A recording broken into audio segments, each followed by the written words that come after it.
gentlemen, welcome back to a Sunday live rant. We are going off the top. We are not having any notes today. This is something that I also like to incorporate. Yesterday, we took a look at the Dufresne, which I have on wrist today.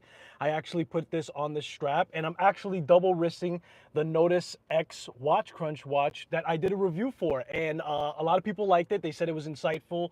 They said there was enough details. But we are talking, of course, about watches. And I want to actually use a feature here today. Let's see, start a poll. Hang on one second. Let me set up this poll for you guys. Hold on one second. This is the first time I'm actually utilizing this. So what is most important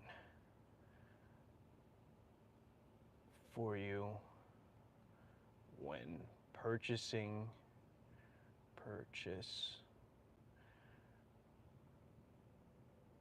hold on, purchasing a watch. It's not a watch. Oh, it's too, when, what's most important for you? Let's put purchasing a watch. Done.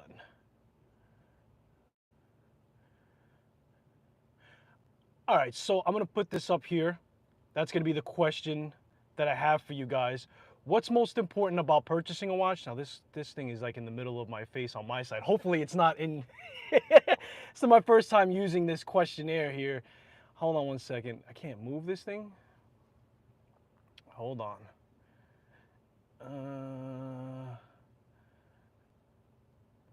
Oh, this is weird. So what's most important to you guys when purchasing a watch? More specifically for a micro brand, because that's what I like to talk about here. That is, good morning, Thelonious. Thelonious, let me know. I just put a question up there. Is that blocking my face on your end, or is it clear? I've never used that before, but I want to try to make it a little bit more interactive as it goes. Good morning, Thelonious Monk. T-Monk, a.k.a. the Guru, a.k.a. I can't have a conversation with you for too long because you know too much about watches.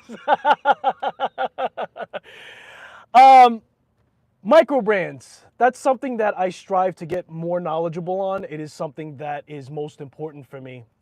And I'm curious to know, what's the most important component for you guys when purchasing a watch at this point? And maybe also include how long you've been collecting watches as well, because of course that evolves and that changes over time when you're making your decisions, right?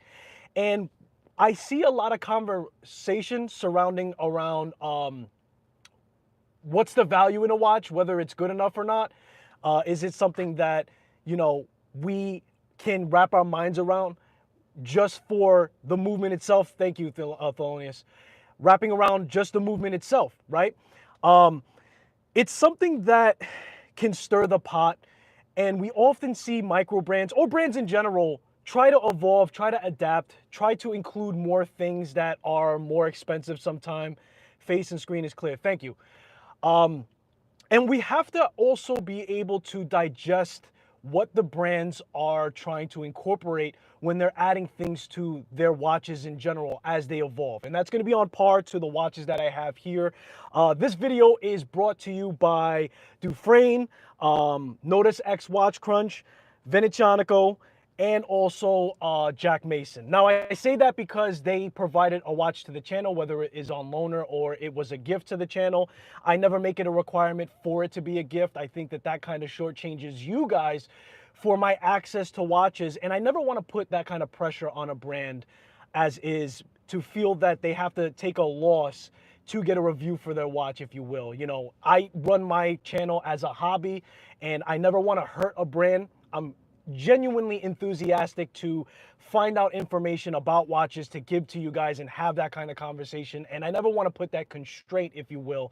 But of course, if you want to give me a free watch, listen, at the end of the day, we got to keep it a stack. I'm an enthusiast, right? And I like to think of myself as an enthusiast before even a content creator, right? I'm just like you guys, right? I'm excited about watches and I want to talk about watches. Of course, I need access to them. But at the end of the day, I'm a watch enthusiast first, and I like for you guys to think of me of more of a watch enthusiast that just hits record, right? I'm not looking to make this into a business.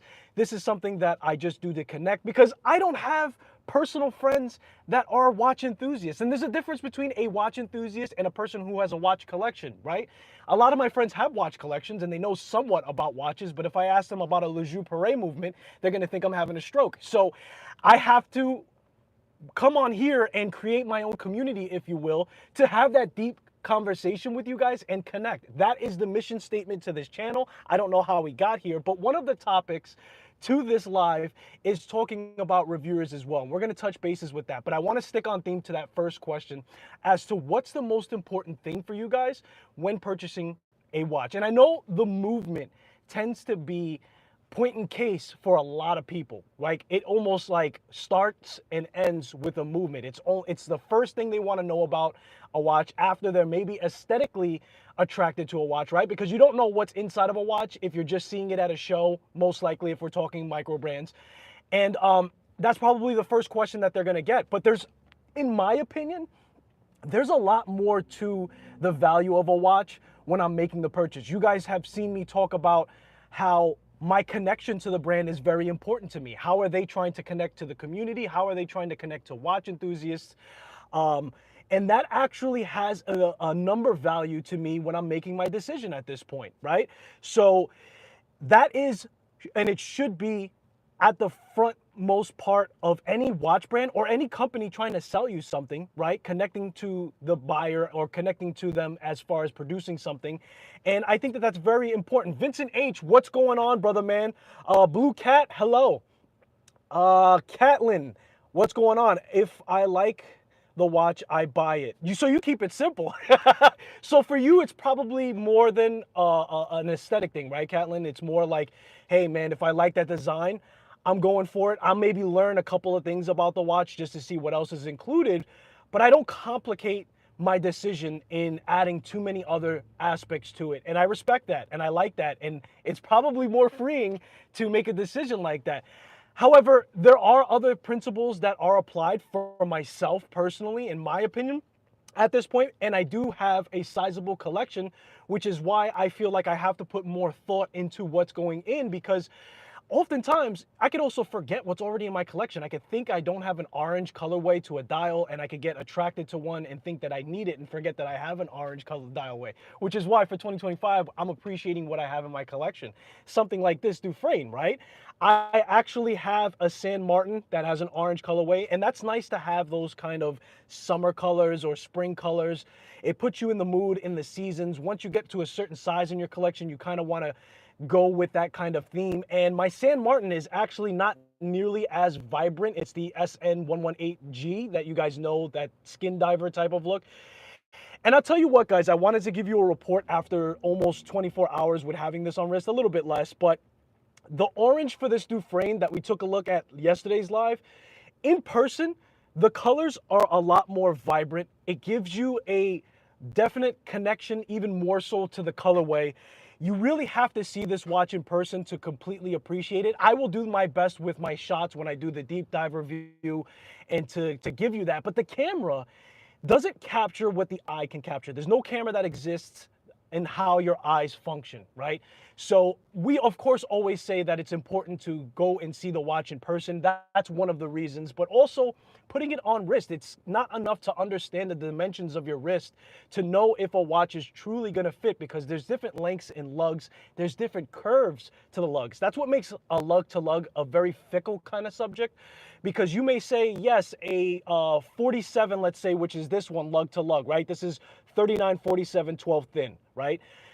And I know in my mind, okay, a 47 works, but if the lugs were completely straight and they weren't angular enough, that might not fit for my wrist. So seeing it in person, understanding what are the other aspects to a watch that give it its features. This one is a perfect example. This is the Notice X Watch Crunch, okay? And this is an NH36. Now, a lot of people would hit the floor and just say that I'm burnt out from an NH movement and that probably isn't exciting enough.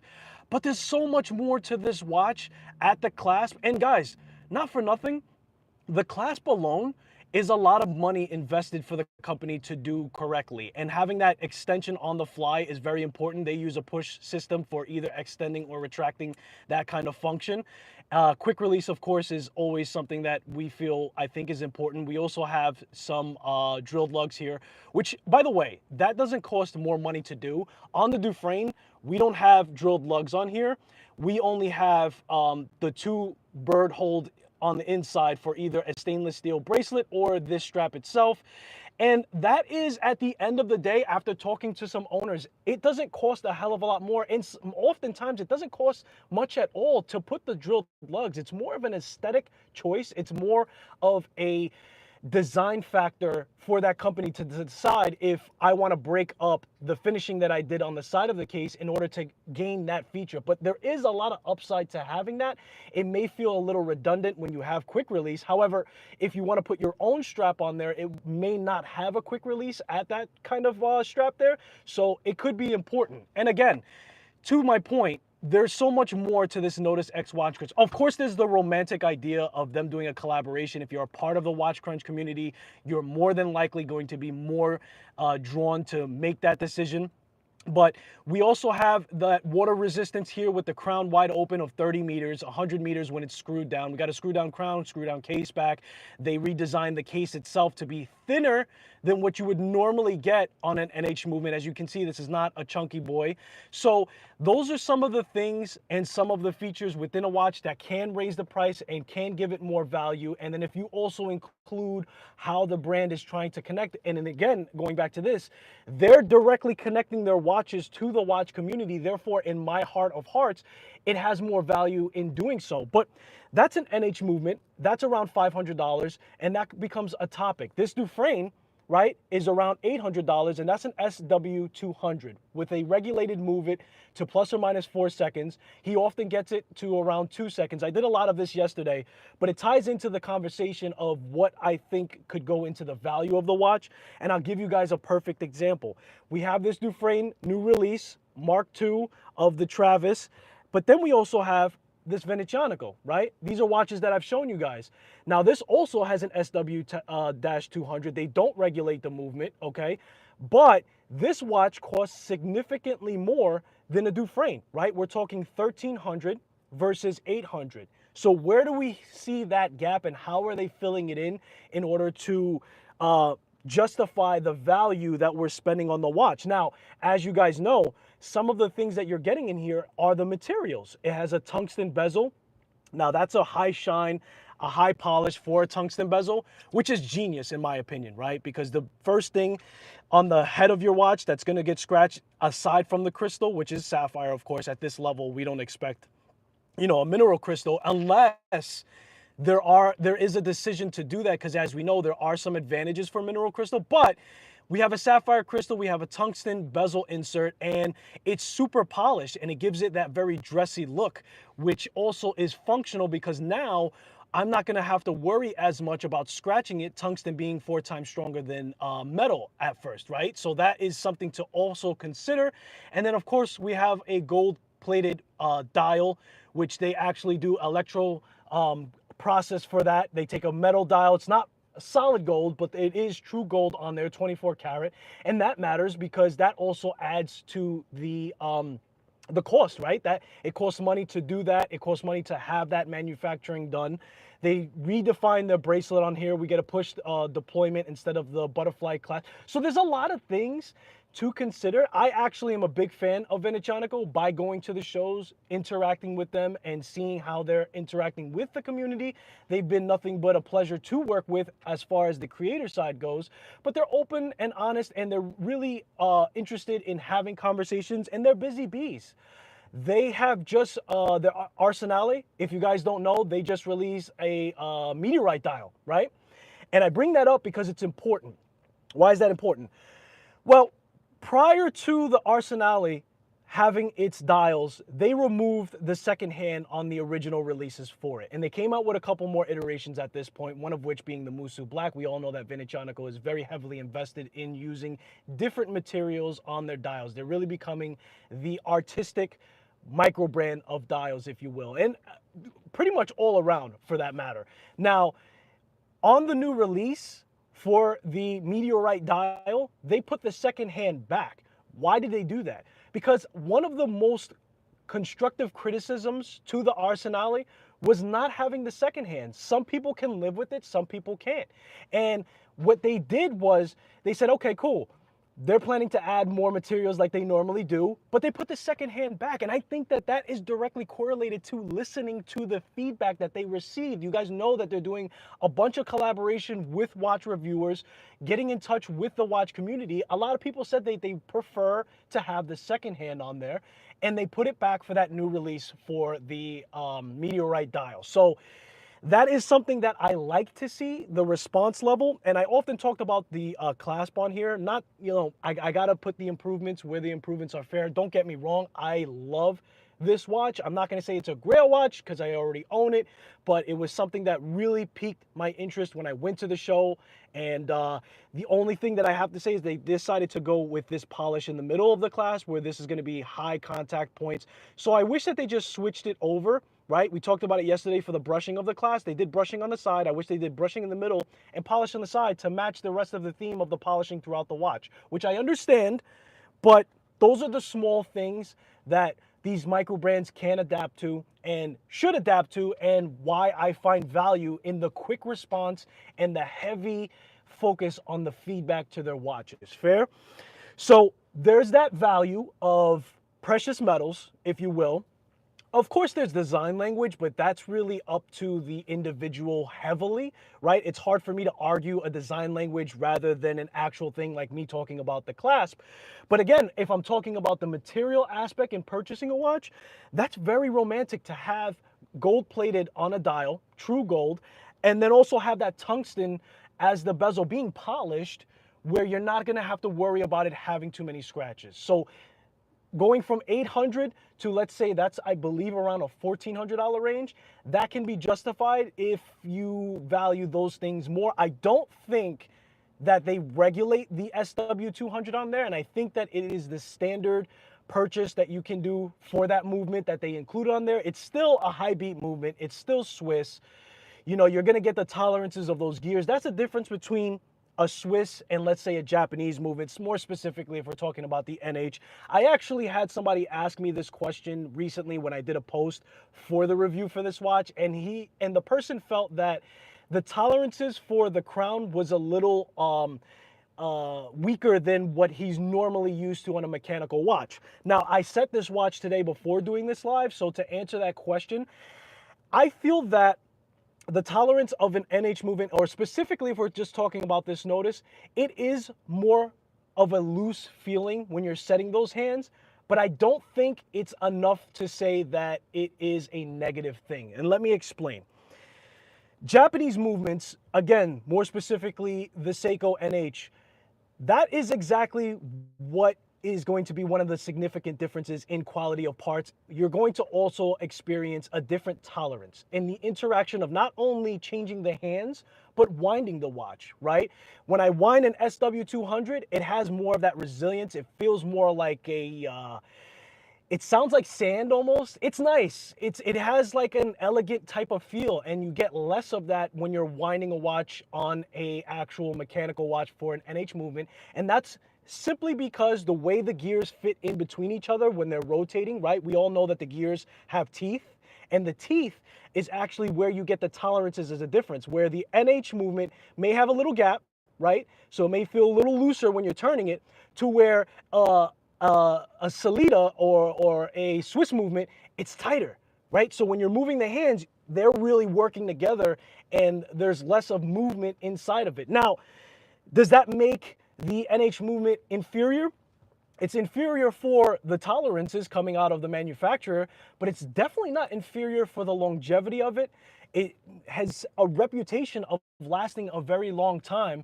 So it all is dependent on what you want to feel out of the watch when you're making that interaction with it. Is if you're saying to yourself, which is in my case, I have a lot of experience with NH movements modifying. Therefore, I'm a little numb to the excitement, and I want my next purchase to be part of a new movement. And a new movement for me would be something like this Jack Mason new release, right? Where they used a Swiss movement on there, right? So that is something that's different that I'm going for the next purchase and everything else. Let me catch up on chat. Venetianico is fire. I also agree. So I also agree, Oscar. What's going on, brother? Ben 10's in the building. Happy Sunday. Yes, it is. Wearing my JLC Polaris Chrono for the rainy weather. Nice, nice. Yeah, it is rainy weather. Luckily, I have 2 screw down crowns while I was wristing, so I've got the rainy weather, as you guys can see, and it's getting foggy in here as I rant on. Okay, you guys are saying good morning to each other. So that has been the heavy focus for this channel, or at least for me as a collector as well. It runs parallel. That's exactly also what I do here. You guys just see my experiences of watches, and I just happen to hit record. You're watching enthusiasts go through it, and maybe you can vibe out. Le Jour Pareil on this Jack Mason release. We've covered this quite so often. Now, again, this is at a price point of, I believe this is $1,400. I think it's closer to $1,400, right? Swiss-made movement. Swiss-made movement, $800. Swiss-made movement, $1,300. So again, what justifies the Jack Mason, right, having a Swiss-made movement on it? And maybe you have a little bit more romanticized feelings towards the Le Jour Pareil. Maybe just the fact that it's not a Solita, which we see there more often. But the Le Jour Pareil is also regulated by Jack Mason, and I talked about this yesterday. It matters about how many points of position that watch is regulated to. If you really want to dive deep into getting an actual benefit to that regulation of movement. Because again, going back to this Notice X Watch Crunch, also regulated, also something that people value in my opinion. So therefore it can lean towards that. But it's also regulated, but it's also functional. It has a cage around the movement, right, reducing the magnetism to the watch itself, so it's actually feeling like a tool watch. We know that the bracelet on the Jack Mason is phenomenal. It also has quick release and also that on-the-fly diver extendment, and that, you know, that's on the bracelet itself, and that is a heavy cost to that clasp, guys. I talk to a lot of startup companies. You guys know that I've done reviews to a lot of independent or micro brand, if you will, companies, and I have a lot of conversation with them.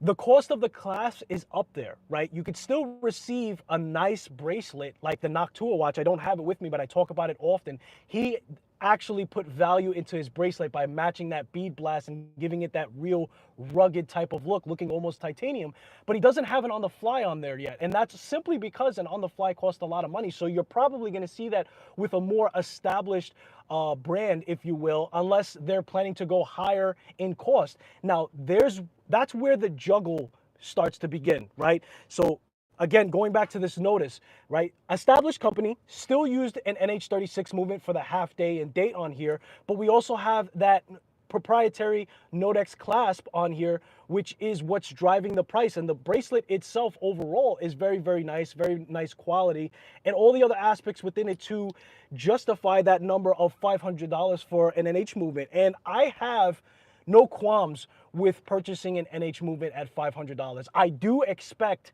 certain things to come with it. And not for nothing, off rip, the fact that I'm getting an NH movement not from a, let's say, Chinese brand that's purchasing them at 10,000 units on the movement per, and then just going with off the shelf, that alone means something towards an NH movement to a micro brand. Why do I say that? Well, because they're usually wrapping it around something more established in its design, something that is put more effort into other aspects into the watch, where now an NH movement could arguably be worth that value. And I know this is a heavy topic, and I know some people probably already tuned out when I said that I am no stranger to a $500 NH purchase from a micro brand and feel like it's justified, but I really feel like it is. I purchased the Venetianico Rendendore Aventurina glass, right? And they made me feel like that was a work of art. The rest of the finishing was fine. I did have some qualms about the butterfly bracelet. The only thing I felt about the bracelet was the fact that it didn't have half links. And if you go butterfly, especially if you're a micro brand, do not go butterfly without having the half link, please. And if you make the half link cost an additional price, you're putting yourself in a bad position. Now, I purchased the Canova bracelet to go with my Aventurine Rendendore, right? Because I like bracelets and I was okay with purchasing it. But, you know, there's going to be a lot of people that aren't going to feel that way and they're going to get rubbed the wrong way. A, you have to buy the bracelet outside the watch, which is also arguable. It depends on, where you stand with that and everything else. But not all the time is a brand, especially if they're newer, going to include a metal bracelet, because again, it goes back to that cost. It goes back into, and you have to be careful with how much you're going to weigh. I mean, you could do whatever you want, right? It's your brand, it's your watch, respectfully. We don't have to purchase it, and that's how we vote. But you have to be careful with how much else you're putting into it, because when you're in an enthusiast market, just like I said, I respect a brand's decision, you also need to respect the league that you're stepping into. And if you're going to cater to somebody who knows a lot about a movement and a lot about of features in a watch, therefore, you have to be careful with that price point and how that market is going to value those things that you put into it. Fair enough? Noctua Watch Corp is in the building. Speak of the devil and he shall appear. Skylar's trying to become the micro brand. And I'm trying to be I don't want to say this.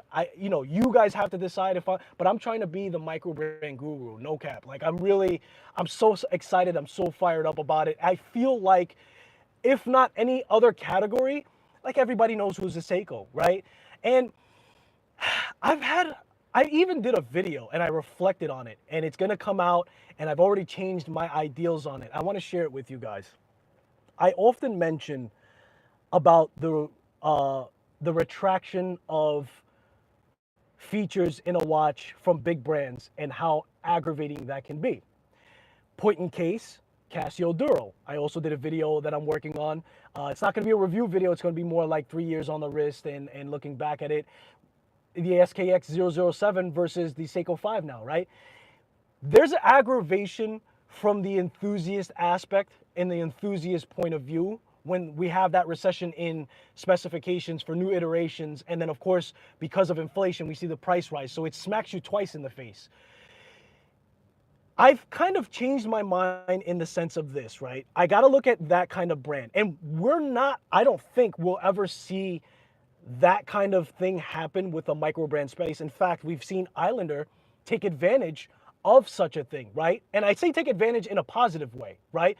Mark is very smart. He picked up what they were putting down. We're talking about Seiko. And I came to the realization that Seiko and Casio isn't necessarily in business to make watches for enthusiasts specifically. In fact, they may not even care so much about us and our ideas and our expectations. They're like, we're going to produce a watch, and you like it, you don't like it. We have the heritage to lay lawns on, and people are going to decide at that point if that works for them or if it doesn't. But how many times does somebody have a Seiko or a Casio on wrist and they're not a watch enthusiast? And I say that respectfully because I don't want to make anybody feel a type of way, but there is a significant difference between somebody knowing all the finer details of their watch versus somebody saying, yeah, this is Seiko. Maybe they even know the movement, but they don't understand tolerances. They don't understand all the other features. So I'm talking to the watch wizards here when I say that Seiko and Casio don't care about you, bro. They care about selling watches, of course, but their market is so much bigger than just these watch shows and enthusiasts and stuff like that. So I'm sure that if they really wanted to hire somebody to pay attention to the marketing aspect and pay attention to the reviews and what people are really asking for in the enthusiast space, they could do that. But they are a bigger overhead, to be fair. They have to pay way more in having their brick and mortars and everything else, their advertisement and stuff like that. So it's a different league. I've kind of changed my mind. I've kind of relaxed a little bit on the topic and everything else. But, I wanted to at least bring that up because it is a little bit of a stark contrast to what we're talking about here and what our expectations are for the micro brands that care about the feedback. So, again, Venetianico is definitely listening. Arsenale, their meteorite dial is a perfect point of case. Their bracelet, this is the Sansevino. They had the Canova, which was a butterfly, no half link. On this one, it's a push deployment with micro adjustment. Eventually, hopefully, they get into that diver extension on the fly. Is there quick release on here? The learning professional. There's no quick release. I did a whole review on it. But hopefully they give us the quick release. I'm going to pass out. Hopefully they give us the quick release, and hopefully they give us the diver extension moving forward, because they make beautiful diver watches, and it's more of an artistic type of feel, and it's more of a design factor for them, right? And it's more of using different materials, and I love that that is how they've decided to move forward. Vice versa, Jack Mason decides to elevate with Swiss movements. We're now seeing Jack Mason utilize a lot more Swiss movements, whether it be the SW200, I believe was in the Elam. Then they went to the Lejeune Perret. Is it the 100? I think it's the 100 movement inside of their Canton. And then we have the 101 for the actual no phantom on here, regulated movement. They're using the Superluminova loom blocks. So now there's loom blocks on here. However, if you're thinking about Christopher Ward loom blocks or Baltic, they're not as predominant. And I like the kind of aspect of them holding back and making it a little bit more shout, because conventionally on a pilot watch, they're painted on because they're tool watches, and vibrations to anything applied could affect whether or not it stays on there. So I feel that it integrated it smoother to do so, and I feel like, and it's hard for you guys to see, I'll give you guys a close-up on it, but all of the indices, all of the applied, whether we're talking about the Arabic or we're talking about the triangles, and of course that 12 o'clock pilot style triangle on there, but you could kind of see how it's applied, and I'm going to do a deep dive review where you guys can see a real good close-up on it next week. But you could feel the depth on this watch, and this is X2 grade, right, versus the X1, and it's a significant upgrade in the luminosity of those loom blocks, right? We're talking about 80-something% increase on there. So from what they're putting on the actual dial itself for that to give a pilot watch more depth, which I'm intrigued about and I do like, maybe even a sunburst dial would have been maybe too much, right? Because you want to keep it to look more toolish, but I don't know, maybe not. The finishing on the case, Jack Mason notoriously has always been making their own cases and having their own manufacturing, which is valuable. But they went to the archives and they did this pursuit and they drew it back up, also with the 10-year anniversary, which we didn't cover here. This is more of the core collection version that they sent me. This is going back out, but I love to see the brand elevate into the Swiss movements, the high beat movements, because I'm sure, here's the deal, guys. The conversation has been this. We're going to get real now. The conversation has been, man, Jack Mason is really getting out of my reach, right? And that's completely fair. Listen, we all have different things that we can afford, and that's definitely an argument that can be respected and understood. But where else does a brand go, right, if not to try to elevate and give us more? And if you are, in fact, engaged in an enthusiast market, of course, going to a Swiss movement or doing loom blocks and putting a magnetic cage in your movement and regulating your movement. Those are the things that are targeted towards us. Quick release, on the fly, all of that is on this watch, right? So they're really showcasing, okay, this is what we did in the beginning. And I'm pretty sure the first pilot that they released, it was mechanical. At one point it was quartz, because you got to understand, Jack Mason was more of a fashion brand, a fashion market, and I don't say that with any shade. I have a lot of respect for fashion brands. I respect every watch.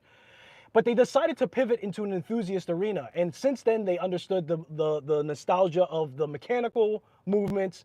I believe they went to Miyota with their first pursuit, and here they are now with an actual Swiss movement. And of course, that rate, guys, you can't have your cake and eat it too, right? You can get a high beat Miyota, to be fair. If staying within market in price points is your only goal, then that's cool too. But if you're looking to get an elevation on some of the most nerdiest things about a movement or what you value, then the price is going to go up, and everything in price is really going up. So it really comes down to, well, are you a Jack Mason fan? You know, does that play a role for you? I don't know. But it's not as if they don't also have a spread of price points as well. I do feel that regardless, you should have a different point of pricing. You don't have to roll the clocks back too far and go all the way back. Like if they're already moved on from NH movements and they're going from Miyota high beat movements and up, that's cool. You don't have to roll the clock back to an NH. But I do feel that you should still have a price point where it is comfortable for everybody to enter into your space, because you may be leaving a fan hanging just because they can't afford a 1600, 1300, whatever it is. And I get that, and I respect that, and I actually believe that. So I have another watch I'm going to show you guys. Let me just catch up on chat. Thank you guys for regulating the chat. Apparently the trolls are out, but that's okay. I have my bodyguards in here, apparently. Go out and come back in. Why do you say that? Is that because, wait, let me hear. You guys hear him? Oh, okay. So Mr. Fox was having a trouble hearing me. You're telling him to come back out and come back in. Very cool.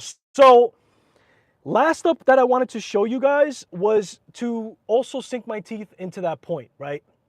And I'm not sure exactly what you guys value the most. I did put that question up there. I'm curious to see what you guys have to say.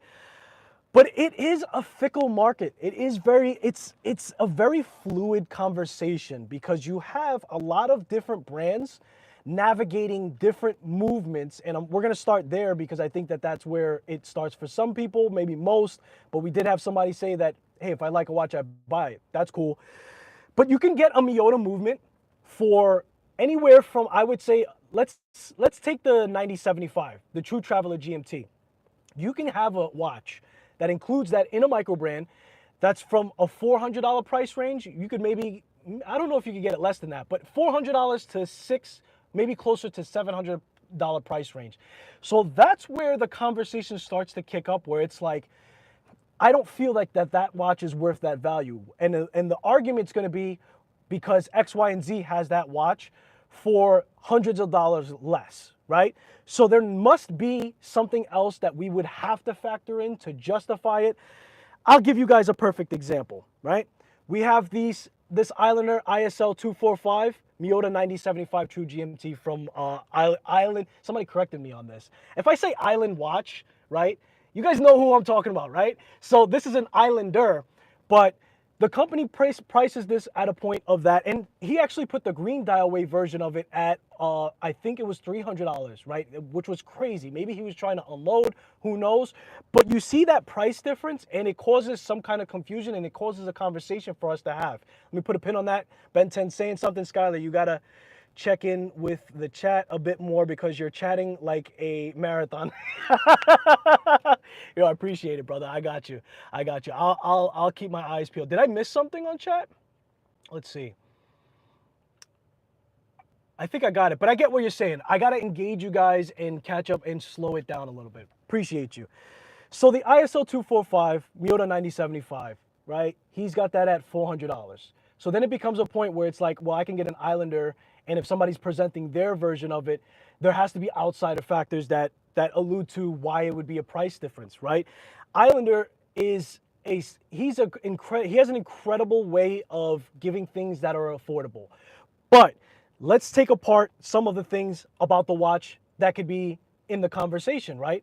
Now, one of the differences that we had to look for, and maybe it's not the watch itself, maybe it's the actual bracelet. So the bracelet on this, it's fine.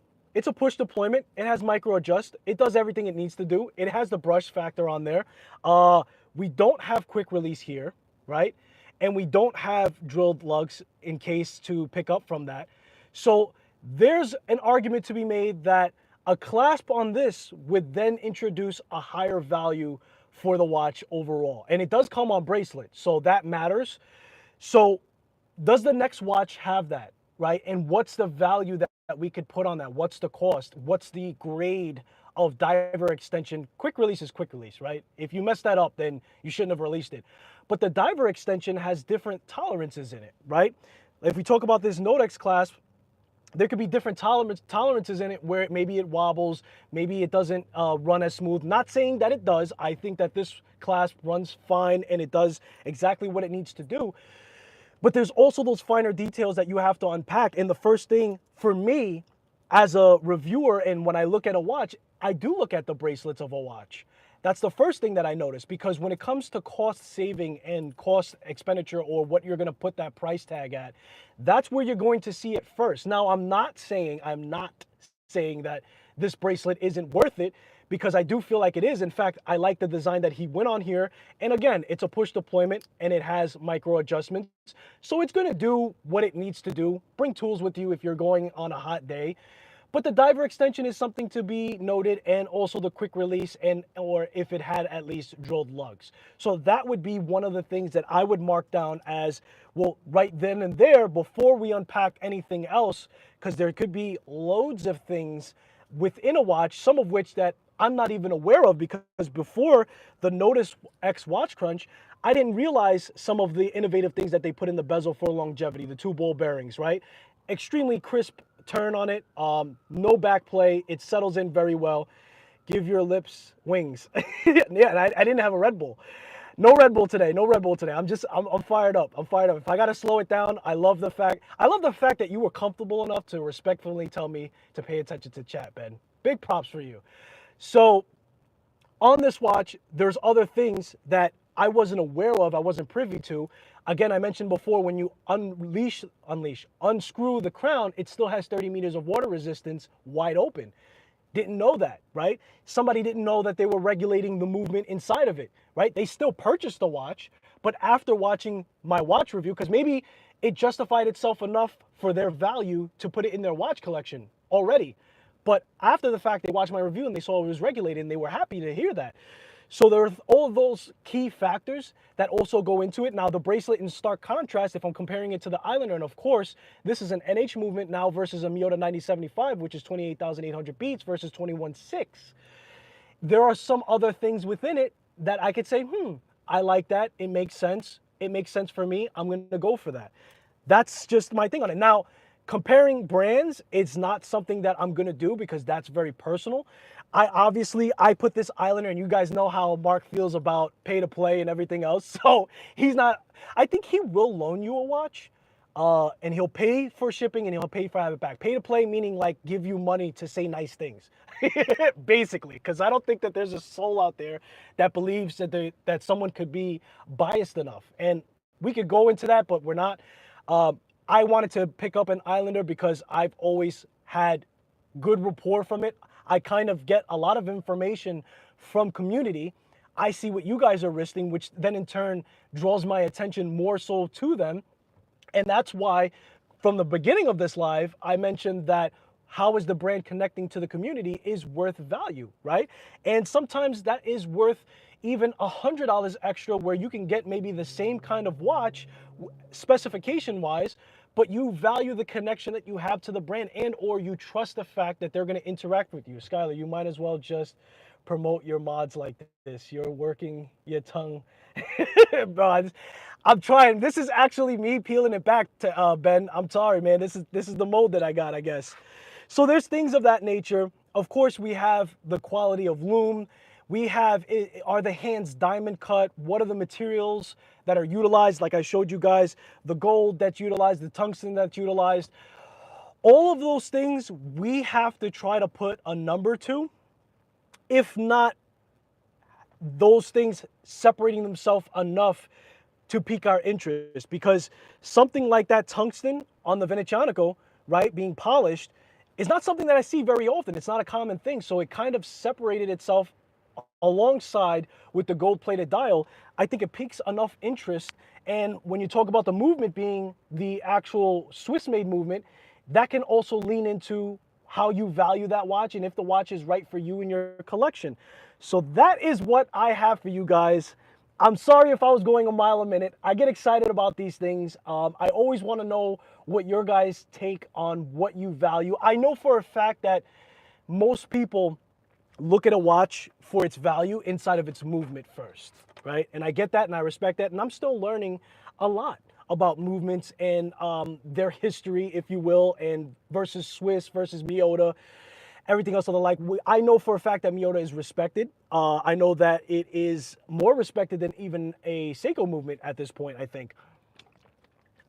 More particularly because of its high beat and its lower tolerance in plus or minus per day. So that I get. But there's a lot more into a watch moving forward. I don't even know, to be honest with you guys, I don't know what my next move is for the next watch. I know that there's certain individuals that I'm heavily interested in putting in watches from their brand. I'll give you guys an example. Brew, Jonathan, phenomenal guy. Had a conversation with him. Uh, I'm a fan. I'm a fan. And I look at these micro brands as sports teams. I personally don't watch sports. So therefore, these micro brands become my sports teams, and I want to be a part of that sports team, like buying a jersey, adding their watch in my collection. I'm also not jumping to every opportunity. I may wait and hold back and wait till one speaks to me most. But in my mind, I've already I've already bought a Jack Mason. I've already bought a Brew. I have an Islander.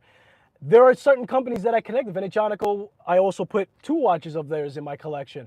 So there's a lot of teams that I am interested in. Notice is another one. I actually really do like that candy colorway that they have to one of their watches.